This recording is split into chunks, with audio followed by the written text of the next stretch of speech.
We've seen the best of Delhi in some games. They had a little surge in the middle, but in what's now a disappointing season, can we call David Warner the one shining light? It's a lot of runs, and today's innings was another good one. But we remember casting our memories back to the first week of the IPL, where those runs were low impact runs, or not runs of significant meaning.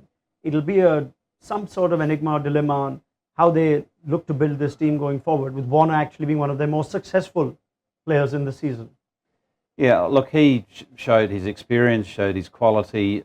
He had little support at the other end. His overseas and local partners at the top of the order were, poor. And he showed that even though there's a lot of noise happening around him or setbacks around, what was happening with him, he still managed to stay on course. Yes, there was a number of innings that were low impact, as you say. He got runs, but you could also say that there were circumstances that surrounded that low impact. Overall, it'll be an interesting review, Delhi Capitals internally, because there's a lot they haven't got right, and there's a lot of experienced people on and off the field there. So it'll be interesting to see what they come up with. Yeah. Is the focus more on the lack of Indian batting standing up? Because in some ways, between Mitch Marsh, Russo, Phil Salt, they've all shown serious glimpses of how they can be dangerous. But Prithvi Shaw will be a conversation.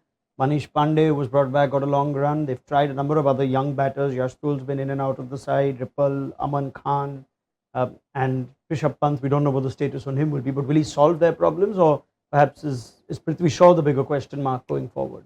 Look, their performance, if you just analyze it, they were top heavy, in the sense that David Warner, Phil Salt, Riley Russo, Mitchell Marsh, they took the onus on themselves and carried the probably Delhi Capitals team throughout this IPL season. I think there was a stark difference between the overseas players' performances and the domestic players' performances.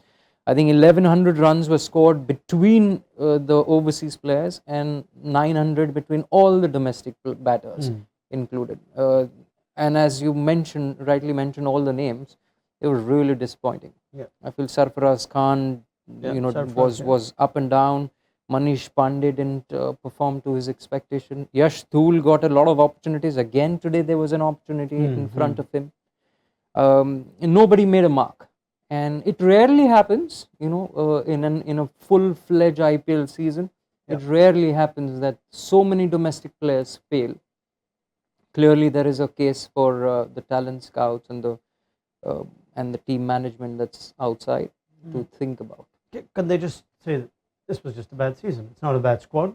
We've been saying that throughout, even when they were losing. It's a good team, dangerous team. They beat Bangalore, they beat Gujarat in Ahmedabad. They have a couple of impressive wins to look back on. And I don't know how much more there is to shop for at the next few auctions, assuming it's another small one. So can they have a different result with almost the same set of players? Yeah, I think so, because they've got quality there. They've got two very good spinners. We've got to remember Axar Patel's actually had a pretty good tournament. He's had a good all-round tournament. Kuldeep's bowled pretty well, so the spin's covered off. I just think overall the incredible inconsistency of that top order has killed them. Andre Nokia, when he played, he bowled well. He also bowled without luck, I thought, on a few occasions. Ishant Sharma, when he came into the side, bowled well.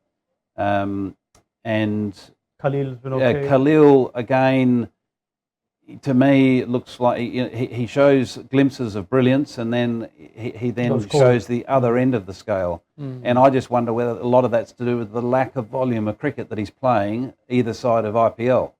At the end of the day, whether you're a batter or a bowler, the only way you improve is by playing regularly and getting that volume in. And I don't think he's getting that volume in, which is going to give him that consistency that he and the franchise need.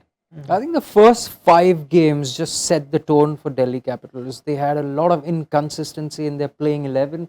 In the first 2 games, we saw Sarfaraz Khan keep wickets and bat at number 3 or 4. And then we didn't see him at all.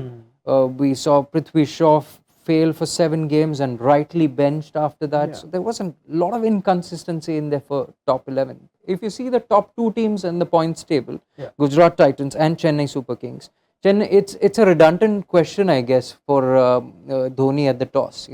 Have you got any changes? He clearly says no. There are no changes. So he's sure about what he's got and what 11 he's going to play. All right, well, it's going to be quite the review for the Capitals, who are, of course, a proud franchise, and not too long ago were right up there. They were a strong squad that was second only to the Mumbai Indians in 2020, and 2 or 3 seasons later, it's just gone horribly wrong for them. So I guess there'll be more conversation around the Capitals in the aftermath of this season. Keep an eye on that high-profile coaching staff as well to see if there is some sort of review or repercussion as a result of what's been a bad season for them.